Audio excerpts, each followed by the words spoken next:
하나님 말씀은 다니엘서 6장 1절에서 10절까지의 말씀입니다.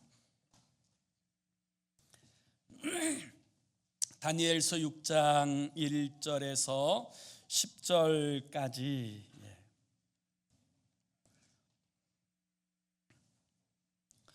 우리 다 찾으셔서 함께 한 목소리로 같이 읽습니다. 시작. 다리오가 자기의 뜻대로 고관 120명을 세워 전국을 통치하게 하고 또 그들 위에 총리 셋을 두었으니 다니엘이 그 중에 하나이라.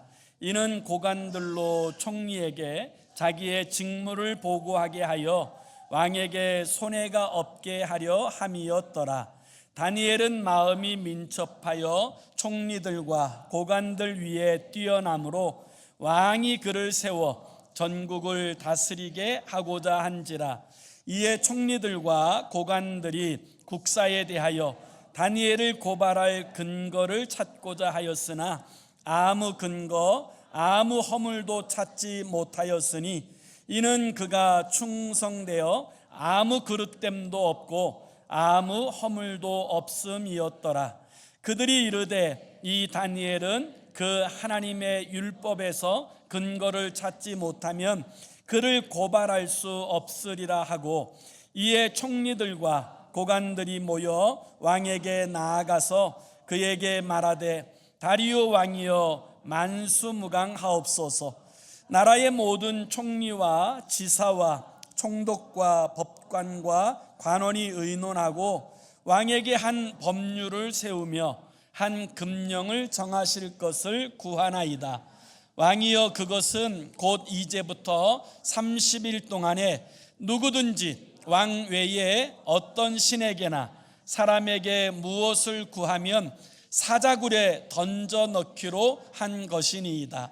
그런즉 왕이여 원하건대 금령을 세우시고 그 조서에 왕의 도장을 찍어 메대와 바사에 고치지 아니하는 규례를 따라 그것을 다시 고치지 못하게 하옵소서 하매, 이에 다리오 왕이 조서에 왕의 도장을 찍어 금령을 내니라.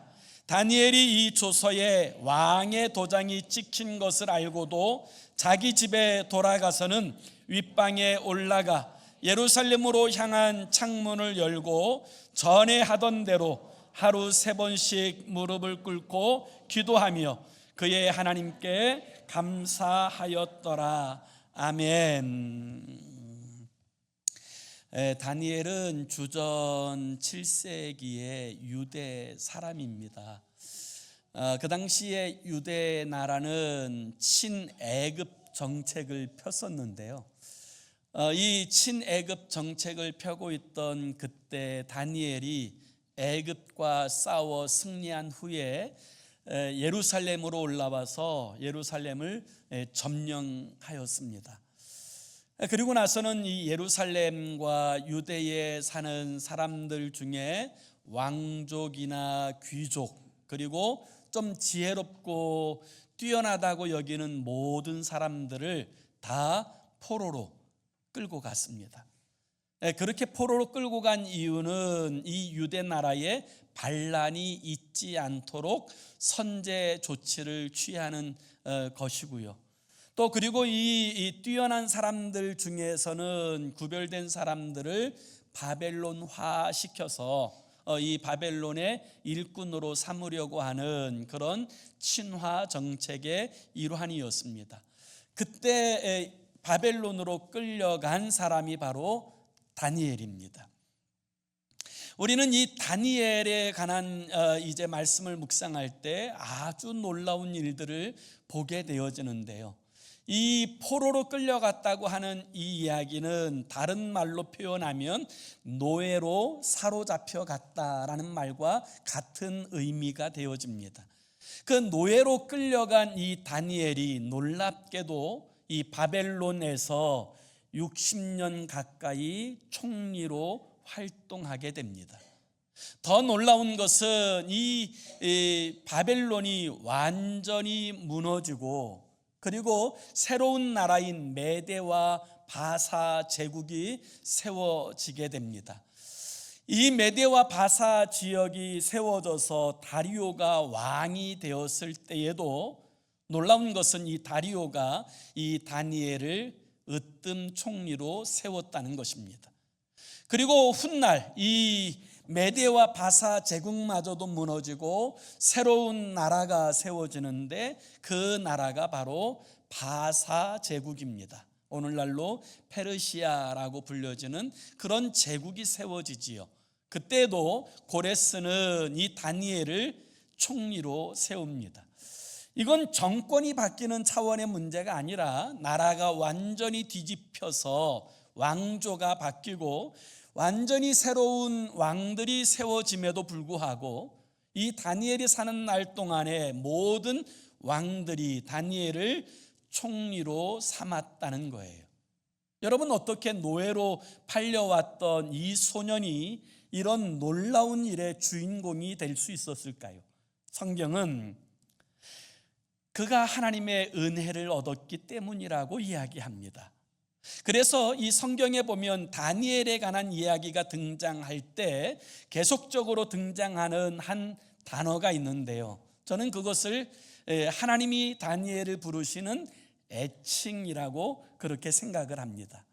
너무너무 사랑하게 될 때 애칭을 부르는 사람들이 있지 않습니까? 이처럼 하나님께서 이 다니엘을 부르실 때마다 애칭으로 부르시는 그 명칭이 있는데요, 이 다니엘서 9장 23절에 보면 이런 말씀이 등장합니다. 곧 내가 기도를 시작할 즈음에 명령이 내렸으므로 이제 내게 알리러 왔느니라. 여기 하나님의 명령을 따라서 다니엘에게 알리러 온 이 천사를 가브리엘 천사라고 이야기합니다. 여러분, 이 가브리엘 천사는 마리아에게 예수님의 탄생을 고지하였던 여러분 가장 큰 대천사라고 이야기할 수 있는 존재예요. 이 가브리엘이 이 다니엘에게 와서 이제 하나님의 소식을 전하면서 뭐라고 이야기하냐면 너는 크게 은총을 입은 자라, 이렇게 말씀하고 있습니다. 이 다니엘을 가리켜서 크게 은총을 입은 자다, 이렇게 말씀하시고요, 또 다니엘서 10장 11절에도 보면 하나님께서 이렇게 말씀하세요. 내게 이르시되 큰 은총을 받은 사람 다니엘아, 큰 은총을 받은 사람 다니엘아, 이렇게 부릅니다. 다니엘을 부를 때마다 이렇게 부르시는 모습들을 보게 되는데요, 또 다니엘서 10장 19절에도 보면 이르되 큰 은총을 받은 사람이여 두려워하지 말라, 이렇게 이야기합니다. 이 다니엘은 하나님 앞에 큰 은총을 받은 사람이에요. 그래서 다니엘을 부를 때마다 하나님이 뭐라고 부르시냐면 큰 은총을 받은 자야, 이렇게 부르세요. 그런데 여기 큰 은총이라고 표현하는 이 단어는 뭐냐면 히브리어로 하마드라는 단어가 쓰여져 있어요. 이 하마드라는 단어는 이 너무너무 사랑스러운 이런 뜻을 가진 용어예요. 그러니까 하나님께서 이 다니엘을 보실 때 너무너무 사랑스러워 죽겠는 거예요. 그래서 그냥 평범하게 다니엘아 이렇게 부르지 않고 너는 진짜 사랑할 만한 그런 다니엘이다, 이렇게 불러주시는 거죠. 왜 하나님은 이 다니엘을 그처럼 사랑하셨을까요?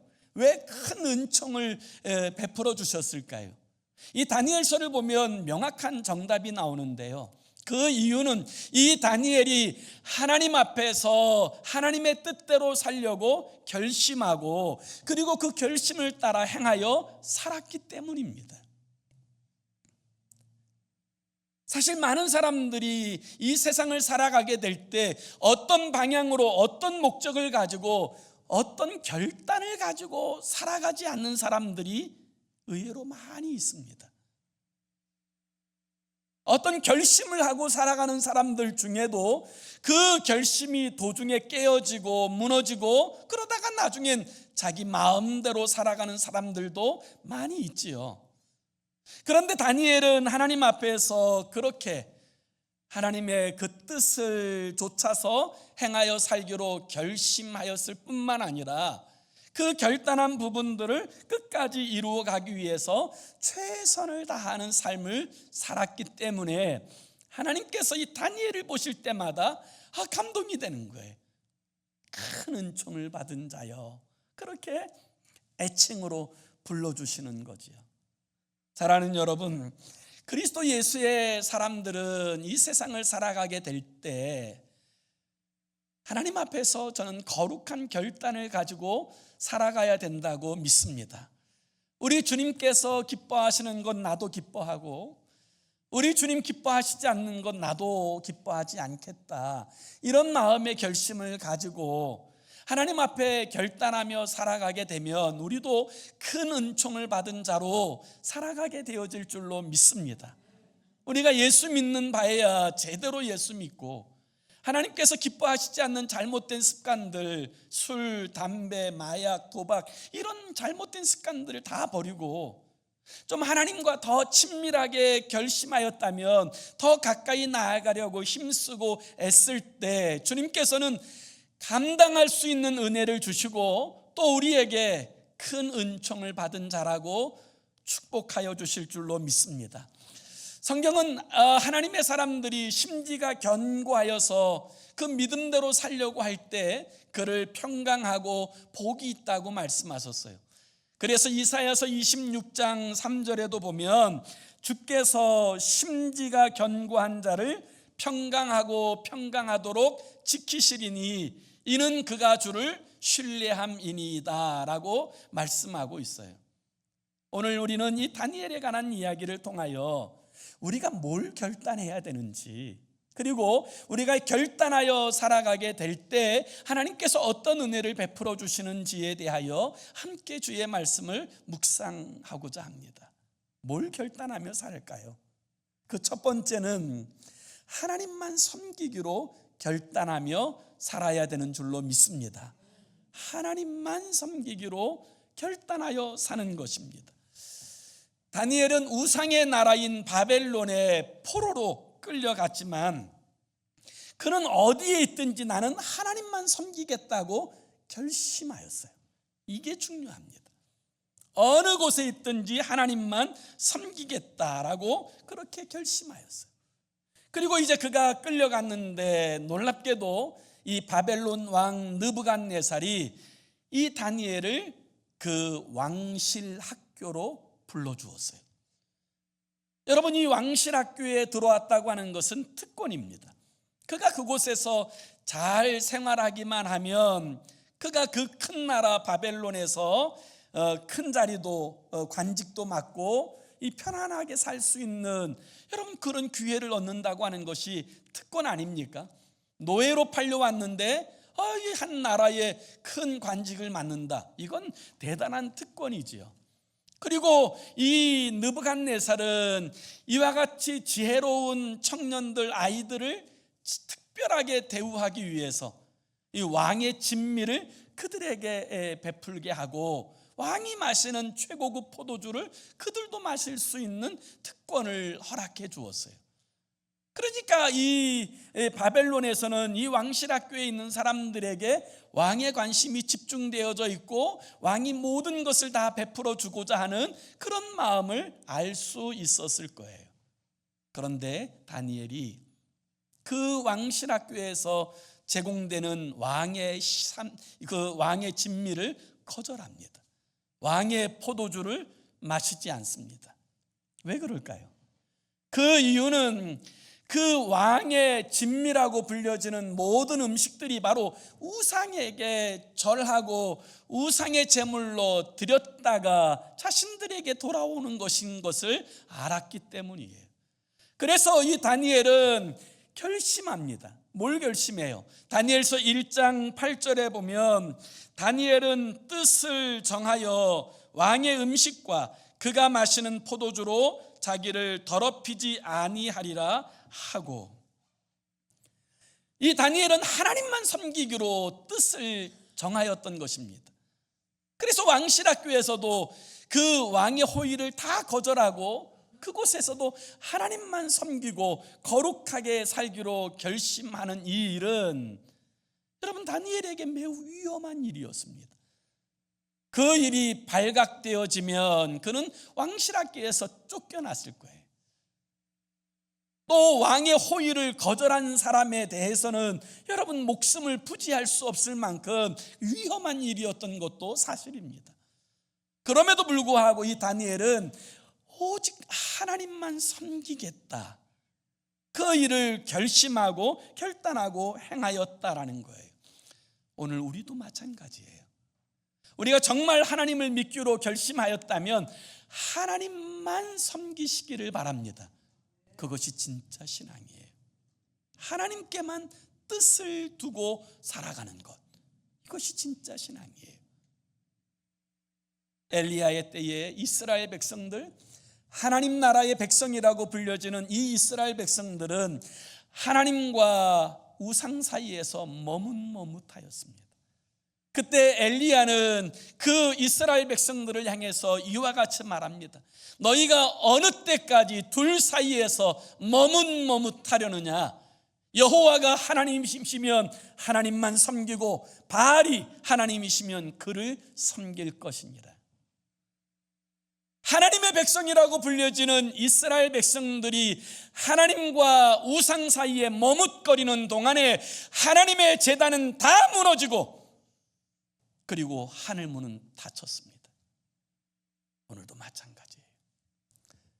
하나님을 섬긴다는 이름은 가지고 있지만 하나님과 세상 사이에 머뭇거리는 동안에 여러분 예배는 다 무너지고 하나님과의 관계도 다 무너지고 그리고 하늘문이 닫히는 그런 결과가 오는 거예요. 어느 집사님이 그 동네 지역에 사시는 우상을 열심히 섬기시는 할머니 한 분을 열심히 전도해서 교회로 이끌었답니다. 이분이 우상을 막 열심히 섬기던 열심히 있어서 그런지 교회 나오면서부터도 막 열심을 다해서 교회를 섬기는 거예요. 뭐 주일 예배만 아니라 막 새벽 예배도 열심히 나오시고 심지어는 막 기도도 열심히 하시는 거예요. 그러니까 전도하신 이 집사님이 얼마나 기쁘겠어요. 그래서 한 번은 이제 이 할머니를 모시고 가려고 그 자리 옆에 앉았다가 할머니가 기도하는 소리를 우연히 들었는데 기도하고 나서 예수님의 이름으로 기도합니다. 그리고 나무아무타불 이러더라는 거예요. 너무 깜짝 놀래가지고 할머니 어떻게 예수님의 이름으로 기도하면 기도하는 것이지 왜 거기에 또 부처님이 나오고 그럽니까? 그랬더니 이 할머니가 그러시더라는 거예요. 그렇게 기도하면 예수님이든 부처님이든 누구든 하나는 들어줄 거 아니냐. 어쩌면 우리의 신앙이 그럴 수도 있지 않을까요? 하나님께도 한 다리를 걸치고 세상에도 한 다리를 걸치고 이게 중도적이고 합리적인 생각인 것처럼 여기지만 여러분, 하나님을 사랑하는 방법은 하나밖에 없어요. 마음을 다하고 뜻을 다하고 성품을 다하여 주 너의 하나님 여호와를 사랑하라. 이것만이 하나님을 사랑하는 유일한 방법이에요. 그래서 다니엘은 여러분 출세의 길이 있었지만 그는 그 자리에서도 오직 하나님만 섬기기로 결심하였고요. 이 두 번째는 그는 하나님의 사람답게 살기로 결심하였어요. 하나님의 사람답게 살기로 정하고 살았어요. 여러분, 거대한 바벨론이 무너지고 메대와 바사 이 두 개의 민족이 힘을 합해가지고 이 바벨론을 무너뜨리고 패권을 잡게 되었어요.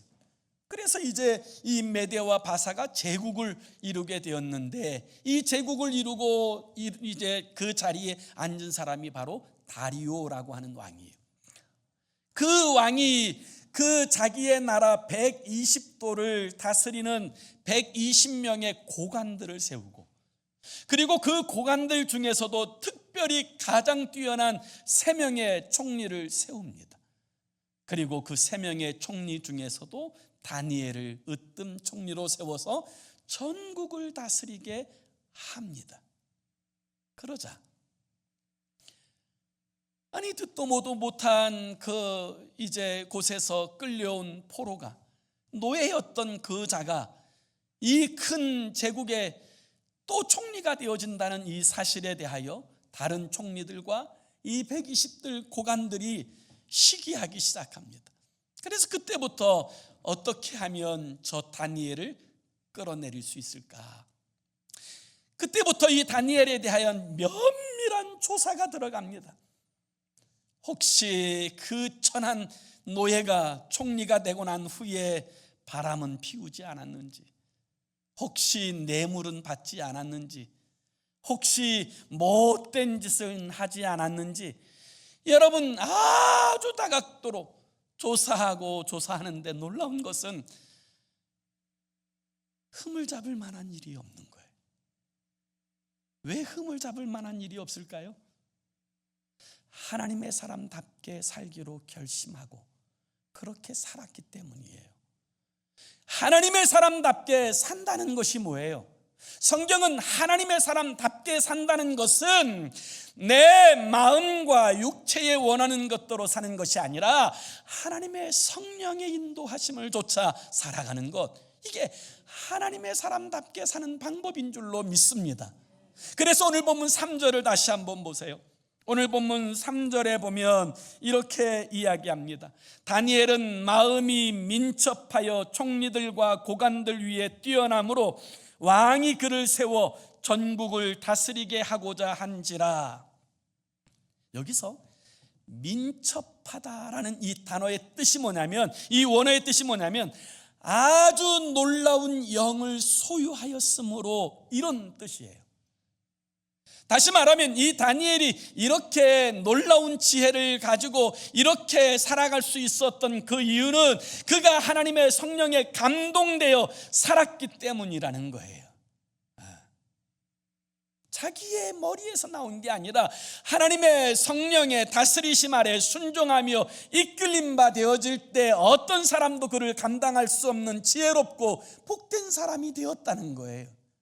하나님의 사람답게 산다는 뜻이 뭐냐? 내 마음대로가 아니라, 내 세상적 지식이 아니라 하나님의 성령을 쫓아 행하여 살아가는 것, 이게 하나님의 뜻대로 하나님의 사람답게 살아가는 것이고요.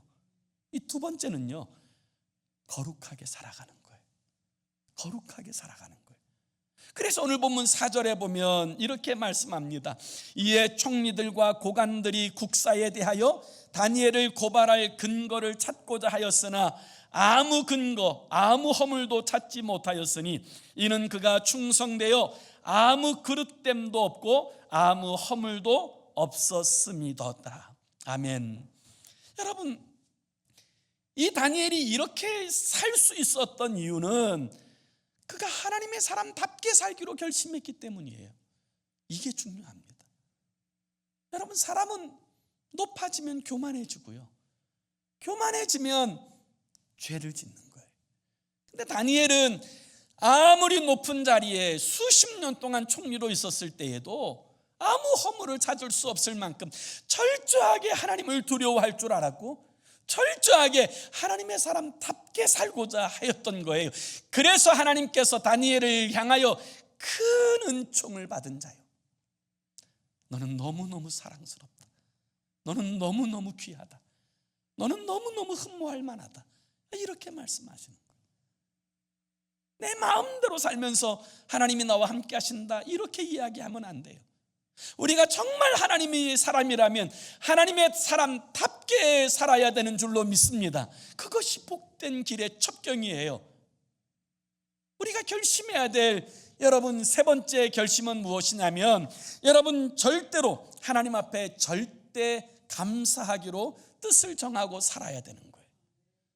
절대 감사하기로 뜻을 정해야 돼요. 다리오 왕의 신하들이 다니엘에게 흠을 찾지 못하게 되자, 그러면 어떻게 이 다니엘을 무너뜨릴 수 있을까? 그때부터는 이 다니엘을 계속 쫓아다니면서 일거수일투족을 살폈을 거예요. 그랬더니 다니엘이 매일 하는 게 있어요. 매일 하루에 3번 예루살렘을 향하여 창문을 열고 그리고 이제 그곳에 이제 하나님 앞에 절하며 감사의 찬송을 올려드리는 거예요. 하루도 빼놓지 않고 매일같이 감사하는 이 모습을 보면서 이 다리오의 신하들이 이렇게 이야기합니다. 그러면 우리가 하나님의 율법에서 저를 넘어뜨릴 방법을 찾아야 된다. 그래서 모든 신하들이 모여서 이제 이 다리오 왕에게 요청하는 내용이 뭡니까? 왕이여, 이제 이 나라가 새로운 제국으로 세워졌는데 이 왕권을 강화시켜야 되지 않겠습니까? 그렇기 때문에 적어도 한 달 동안, 이 30일 동안에는 왕에게만 구하게 하시고 어떤 사람도 자기의 신에게나 다른 사람에게 구하는 자들은 다 사자굴 속에 집어넣는 이 법령을 정하십시다. 그래서 이 왕권을 강하게 세워냅시다. 이렇게 요청을 해요. 그러니까 다리오 왕이 들었을 때에는 이 왕권을 세우는 것이 지금 중요한 시점이니까 알았다고 이야기하고 왕의 도장을 찍어줘요. 이건 왕도 이제는 바꿀 수 없는 도장을 찍어줍니다. 그리고 나서 이제 그때부터 여러분 이제 다니엘을 살피지 않습니까? 오늘 10절을 한번 우리 다 같이 한번 읽습니다. 10절 시작. 다니엘이 이 조서에 왕의 도장이 찍힌 것을 알고도 자기 집에 돌아가서는 윗방에 올라가 예루살렘으로 향한 창문을 열고 전에 하던 대로 하루 3번씩 무릎을 꿇고 기도하며 그의 하나님께 감사하였더라. 아멘. 여러분, 다니엘은 압니다. 왜 그 신하들이 그런 법령을 정하였는지 압니다. 그리고 왕의 도장이 찍혀 있으면 왕도 번복할 수 없다라는 사실을 압니다. 다니엘은 무지한 자가 아니에요. 그 당시에 뛰어난 박사와 술객보다 10배나 지혜가 뛰어난 사람이라고 그렇게 이야기하는 사람이에요. 자신을 무너뜨리기 위해서 그들이 계략을 세웠고 왕의 도장까지 받았다라는 사실을 알면서도 여러분, 이 다니엘은 늘 하던 대로 자신의 집에 들어가 2층 다락에 올라가 예루살렘을 향한 창문을 열고 그리고 하나님 앞에 감사하며 영광을 올려드립니다. 그럴 수 있었던 이유는 다니엘에겐 하나님에 대한 절대 믿음이 있었기 때문이에요. 고관들이 나를 넘어뜨리는 것이 아니라, 왕이 나를 죽이는 것이 아니라 내 생사화복은 하나님께 달렸다 믿었습니다. 그게 믿음이에요. 사자굴 속에 던져진다고 해서 사자가 나를 찢고 삼키는 것이 아니라 그 사는 것이 하나님께 달려있다라고 믿었습니다. 그게 믿음이에요. 그게 믿음이에요.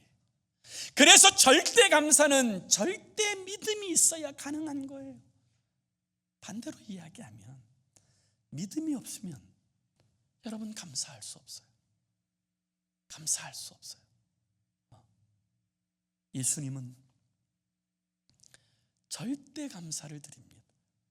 베스다 광야에 그 남자만 5,000명, 여자아이까지 하면 10,000명도 훨씬 넘을 그 많은 사람들이 쫄쫄 굶주리며 그 주님을 바라보고 있을 때 주님은 한 아이가 가져온 떡 5개, 물고기 2마리를 가지고 그 손에 받들어 드리고는 하나님 앞에 감사의 기도를 드립니다.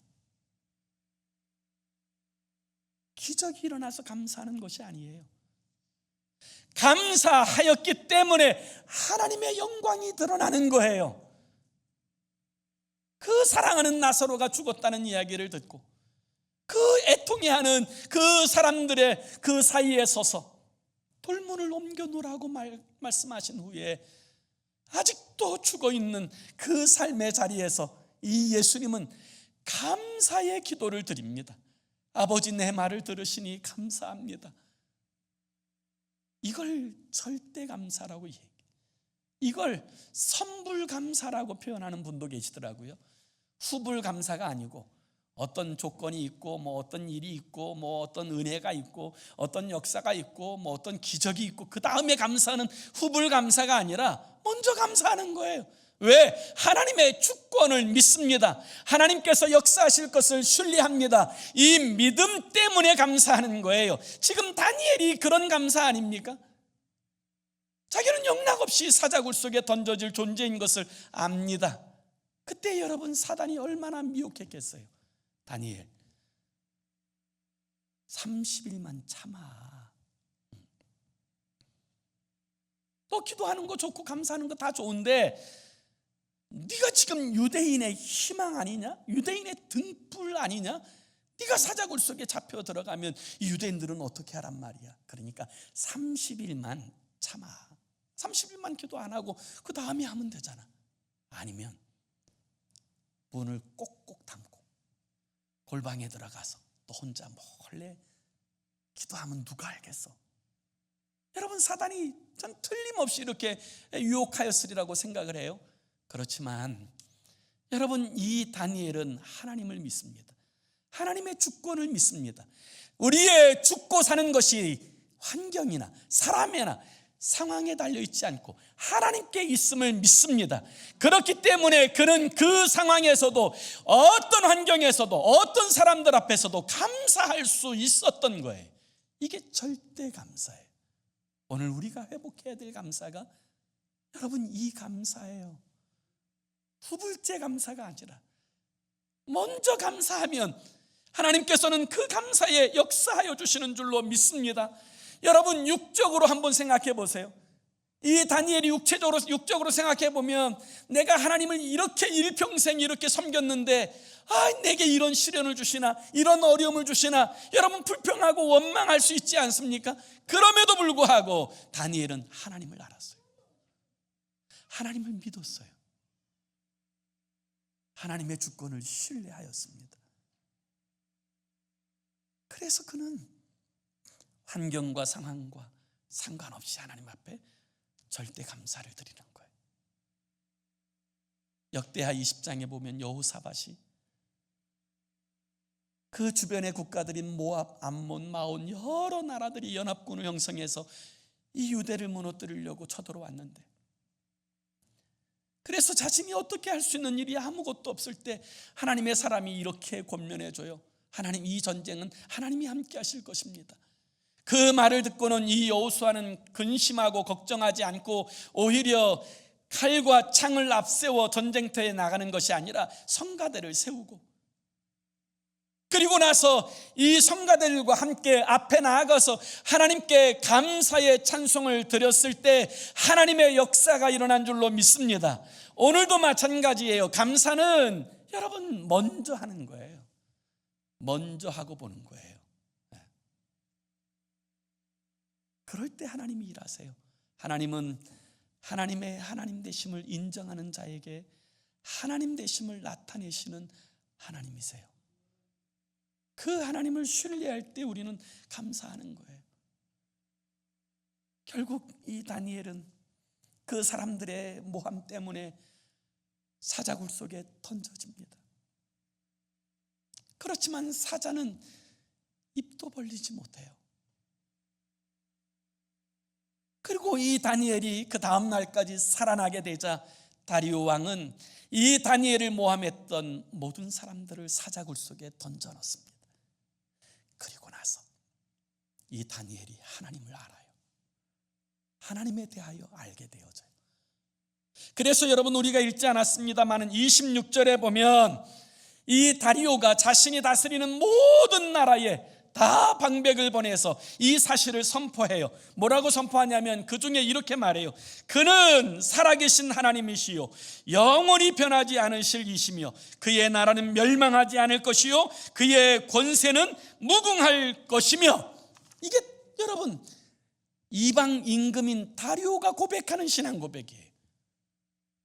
하나님을 모르는 사람, 자기 힘만 의지하고 살았던 사람, 그가 이 다니엘을 통하여 하나님을 알게 되어집니다. 그는 온 땅의 하나님이시다. 그의 나라는 절대로 멸망하지 않을 것이다. 그러므로 그의 이름을 만홀히 여기고 그의 이름을 함부로 부르는 사람의 집은 다 무너뜨려 변소로 만들고 거름터로 만들어야 될 것이다. 이게 다리오 왕이 자신이 통치하는 모든 나라에 보낸 명령이에요. 사랑하는 여러분, 하나님의 사람들이 진짜 하나님을 두려워하고 하나님을 의식하여 살아가게 되면 우리 주변의 사람들, 하나님 알지 못하는 사람들이 하나님을 배우게 되고 알게 되고 두려워하게 됩니다. 반대로 하나님을 안다고 하는 사람들이 하나님을 두려워하지 않고 자기 멋대로 살아가게 되면 우리 주변의 사람들은 절대로 하나님을 인정하지 않습니다. 하나님을 두려워하지 않습니다. 믿지 않습니다. 다니엘이 하나님 앞에서 하나님만을 인정하고 하나님의 말씀대로 살아가려고 몸부림치고 그리고 하나님 앞에 늘 감사하며 살아가게 되자 이방 왕이 하나님을 배우게 되고 알게 되고 그 하나님을 전하는 자가 되어져요. 전하는 자가 되어져요. 그 다음 때에도 여러분 이제 페르시아 제국이 들어선 후에 이 고레스가 자신이 왕이 되어진 게 하나님의 뜻이라는 사실을 깨닫고는 그가 이 유대 민족을 해방시켜서 예루살렘으로 돌려보내지 않습니까? 한 사람이 그렇게 하나님 앞에 거룩하게 살려고 결단하며 감사하며 살았더니 여러분 이렇게 변화되어지는 역사가 일어나는 거예요. 오늘 이 감사절에 이 절대 감사가 우리에게 회복되어질 수 있기를 원합니다. 조건적 감사가 아니라 절대 믿음에 의한 절대 감사를 가지고 살아가게 될 때 하나님께서 우리의 모든 삶을 책임져 주시고 인도하여 주시는 줄로 믿습니다. 우리는 그리스도의 편지예요. 우리가 여러분 세상 사람들에게 그리스도를 보여주는 편지예요. 우리는 그리스도의 향기예요. 세상 사람들은 성경 읽지 않습니다. 그러나 예수 믿는 사람들을 보면서 하나님을 알아가는 거예요. 그런데 우리가 이 그리스도의 향기로서 주님의 냄새를 풍기면 내가 보지는 못하지만 계시긴 계신가 보다. 저 사람이 저렇게 두려워하고 귀하게 여기고 그렇게 살아가는 삶이 다른 거 보니까 계신가 보다. 여러분 그것이 우리에게 주신 하나님의 사명이에요. 이 사명 잘 감당하는 감사의 사람들로서는 저와 여러분의 삶이 되기를 예수 이름으로 축원합니다. 기도합시다. 우리 함께 같이 기도하기 원하는데요, 이렇게 기도했으면 좋겠어요. 주님, 감사절에 우리의 마음을 주장하셔서 절대 믿음으로 절대 감사하는 주의 사람이 되게 해달라고, 절대 감사를 회복시켜달라고. 조건적 감사는 늘 없어집니다. 그러나 진짜 하나님을 믿어서 하는 감사는 환경과 상황과 상관없어요. 그리고 그런 감사의 사람 주변에 하나님의 역사가 일어나고 하나님께로 돌아오는 일들이 벌어지는 거예요. 오늘 우리에게 이 절대 감사를 회복하는 감사절이 되게 해달라고 우리 함께 합심으로 기도하겠습니다. 살아계신 하나님 아버지, 우리로 하여금 아버지 감사의 흉내만 내는 사람이 아니라 하나님을 신뢰함으로 절대 감사하는 감사의 사람이 되게 하여 주옵소서. 아버지 환경과 상관없이, 아버지 어려운 일을 당한 것과 상관없이, 아버지 하나님 오직 하나님을 신뢰함으로 하나님께 감사하며 살아가는 우리 되게 하소서. 주 예수의 이름으로 승리하게 하여 주옵소서.